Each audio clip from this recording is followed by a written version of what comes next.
नमस्कार दोस्तों, हमारे चैनल डिफरेंट मूड्स में एक बार फिर आपका स्वागत है। दोस्तों, आज तक हमने पीपीएफ और भी काफी सारी सेविंग स्कीम्स के ऊपर बहुत सारी वीडियोस डाली हैं, जिसमें से सिर्फ पीपीएफ पर ही 7 या 8 वीडियोस चैनल पर आपको मिल जाएंगी। सभी वीडियोस के अंदर हमने बताया है कि किस तरह से पीपीएफ काम करता है, क्या इसके एडवांटेजेस हैं, कैसे आप इसका मैच्योरिटी पीरियड कैलकुलेट करेंगे, प्रीमेच्योर के रूल्स क्या हैं, एक्सटेंशन के रूल्स क्या हैं। अपनी तरफ से हमने पीपीएफ को आपको डिटेल में बताने की, समझाने की कोशिश की है। लेकिन बहुत से लोग इसके बारे में बार बार एक सवाल पूछते हैं कि इसकी कमियों का आप कहीं भी जिक्र नहीं करते। तो आज का ये वीडियो स्पेशली है पीपीएफ की खामियां, उसकी कमियां, डिसएडवांटेजेस आपको बताने के लिए। हालांकि ये डिसएडवांटेजेस जो हैं सब्जेक्टिव हो सकते हैं। कहने का भाव ये है कि एक पर्सन के लिए एक चीज, एक रूल, एक नियम, चाहे वो किसी भी सेविंग स्कीम का हो, एक पर्सन के लिए अच्छा हो सकता है, दूसरे पर्सन को वो सूट नहीं करता तो उसके लिए वो बुरा हो सकता है। इसलिए इटसेल्फ कोई स्कीम अच्छी या बुरी नहीं होती, कोई उसका मेरिट या डीमेरिट नहीं होता। ये अपने सूटेबिलिटी पर डिपेंड करता है। कोई चीज अगर आपको सूट कर रही है वो आपके लिए उसका एडवांटेज है, अगर आपको सूट नहीं करती है वो डिसएडवांटेज है। लेकिन फिर भी पीपीएफ के जो डिसएडवांटेजेस हैं वो आज के इस वीडियो में हम आपको मेनली मेंशन करेंगे। सबसे बड़ा इसका डिसएडवांटेज है इन्फ्लेशन रेट से ये मीट नहीं करता है। मतलब कहने का कि इन्फ्लेशन यानी कि महंगाई जिस दर से बढ़ रही है, हर साल 6-7% तो महंगाई बढ़ ही जाती है। आपका जो इसमें इंटरेस्ट आता है वो भी लगभग आपको 7% आता है। तो मतलब कहने का ये है कि 1 लाख रुपए समझ लीजिए आपने पीपीएफ में डिपॉजिट किया, साल बाद वो बढ़कर आपका 1,07,000 के लगभग होता है। और उस 1 लाख रुपए की 1 साल पहले जो चीजें खरीदने की क्षमता थी, आज उस 1,07,000 रुपए की है। असल में आप इससे अमीर नहीं बन रहे हैं। आपकी परचेजिंग कैपेसिटी जो है वो साल पहले वाली वो सस्टेन रख रहा है, लेकिन उसको बढ़ा नहीं रहा है, जो कि आप प्रॉपर्टी में, गोल्ड में या शेयर मार्केट में पर्टिकुलरली बढ़ा सकते हैं। पीपीएफ में ऐसा कोई स्कोप नहीं है, इसलिए इन्फ्लेशन रेट को ये बीट नहीं कर पाता है। पीपीएफ में ये एक बड़ा डिसएडवांटेज है। दूसरा बड़ा डिसएडवांटेज है इसका लॉक इन पीरियड। हम सब जानते हैं कि 15 साल के लंबे लॉक इन के साथ में पीपीएफ आता है, तो हर व्यक्ति इतना लंबा लॉक इन पीरियड अफोर्ड नहीं कर पाता। ये बहुत बड़ा डिसएडवांटेज है। जबकि इसके मुकाबले में बहुत सारी सेविंग स्कीम्स हैं, एनएससी है, सीनियर सिटीजन सेविंग स्कीम है, या most common mode of investment FD, fixed deposit है, रेकरिंग डिपॉजिट है। बहुत ऐसी और स्कीम्स हैं जिसमें लॉक इन पीरियड इससे कम है, लेकिन पीपीएफ का 15 साल का लॉक इन पीरियड बहुत ज्यादा है।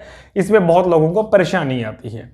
तीसरा बड़ा डिसएडवांटेज है 1 पर्सन 1 अकाउंट। पीपीएफ एक भारतीय नागरिक को केवल एक ही अकाउंट खोल सकता है।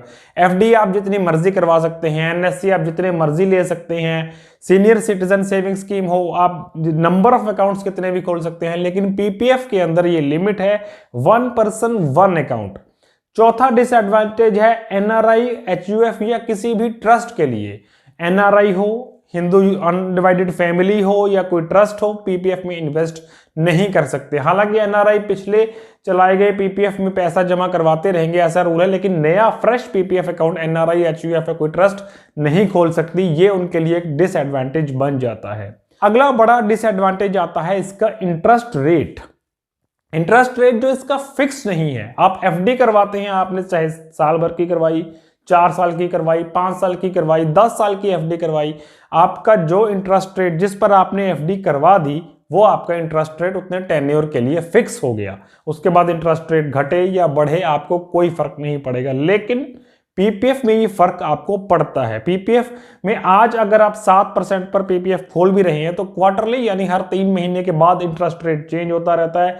अगर इंटरेस्ट रेट घटता है तो आने वाले समय में आपको घटे रेट पर ब्याज मिलेगा, इंटरेस्ट रेट बढ़ता है तो बढ़ते रेट पर ब्याज मिलेगा। इसलिए इंटरेस्ट इसका आप फिक्स कैलकुलेट नहीं कर पाते। इन्वेस्टमेंट आपको 15 साल के लिए करना है, लेकिन पक्के तौर पर आपको नहीं मालूम होता कि आपको 15 साल के बाद कितनी रकम आपके हाथ में आने वाली है। ये इसका बड़ा डिसएडवांटेज है। जबकि एफडी के अलावा भी जो स्कीम्स हैं, एनएससी हैं, केवीपी है, इन सब के अंदर भी इंटरेस्ट रेट फिक्स रहता है, लेकिन पीपीएफ के अंदर इंटरेस्ट रेट आपको फिक्स नहीं मिलता। अगला बड़ा जो इसकी कमी है एक, वो maximum limit of deposit. PPF के अंदर हम सब जानते हैं कि आप एक फाइनेंशियल ईयर के अंदर 1.5 लाख रुपए से ज्यादा जमा नहीं कर सकते। पहले तो 1 पर्सन 1 अकाउंट, वहां एक लिमिट हो गया। उसके बाद 1 अकाउंट के अंदर भी आप 1.5 लाख रुपए से ज्यादा डिपॉजिट कर ही नहीं सकते हैं एक साल के अंदर। तो किसी के पास कितना भी पैसा है लेकिन वो 1.5 लाख रुपए से ज्यादा जमा नहीं कर पाएगा।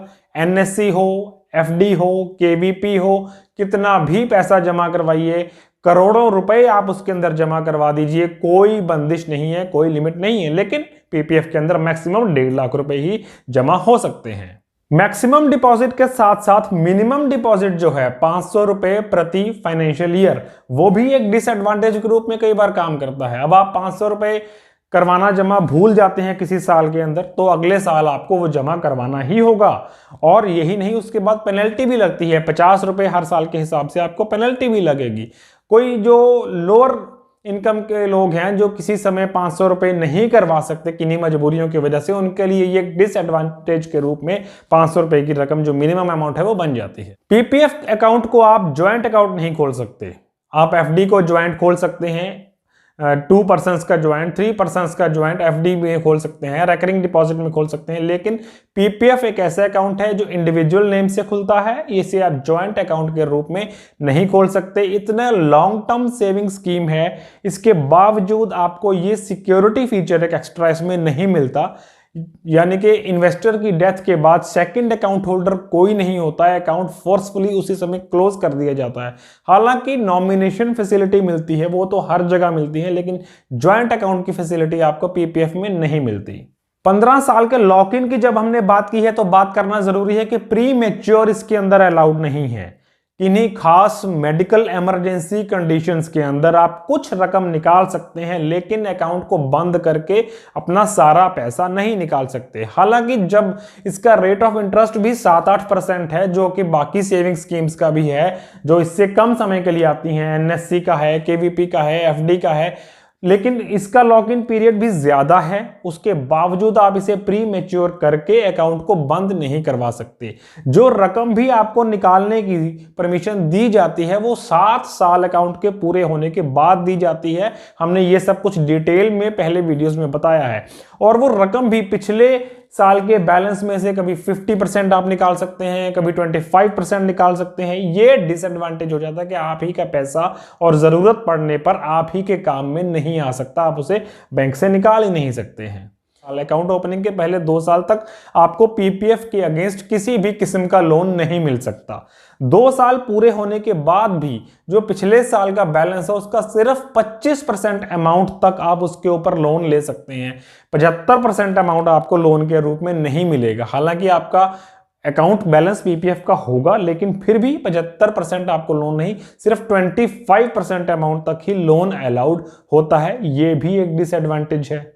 ब्याज की गणना यानी कि इंटरेस्ट कैलकुलेशन को लेकर एक और भारी कमी पीपीएफ के अंदर है। जैसा कि हमने पहले वीडियोस में बताया है कि किसी भी महीने की 1 तारीख से लेकर 5 तारीख यानी 1, 2, 3, 4, 5 इन 5 दिनों के अंदर अगर आप पैसा जमा करते हैं पीपीएफ में, तभी आपको उस पर्टिकुलर मंथ का, जिस मंथ में आपने वो डिपॉजिट दिया है, उस महीने का ब्याज मिलता है। अगर आपने 5 तारीख से लेके 30 या 31 तारीख के बीच में कभी भी पैसा जमा किया है तो उस महीने का इंटरेस्ट आपको नहीं मिलेगा। फॉर एग्जांपल, अगर आपने 6 तारीख को भी पैसा जमा कर दिया, किसी भी महीने की 6 तारीख, यानी अब मान लीजिए आपने दिसंबर की 6 तारीख को पैसा जमा किया, तो दिसंबर का ब्याज आपको नहीं मिलेगा, वो ब्याज आपको 1 तारीख से मिलना शुरू होगा। ये कमी है इसके अंदर। जबकि ऐसा कोई भी प्रोविजन जब आप एफडी करवाते हैं उसके अंदर नहीं होता। जिस दिन आप एफडी करते हैं, जिस दिन आप उसमें इन्वेस्टमेंट करते हैं, उसी दिन से आपको ब्याज मिलना शुरू हो जाता है।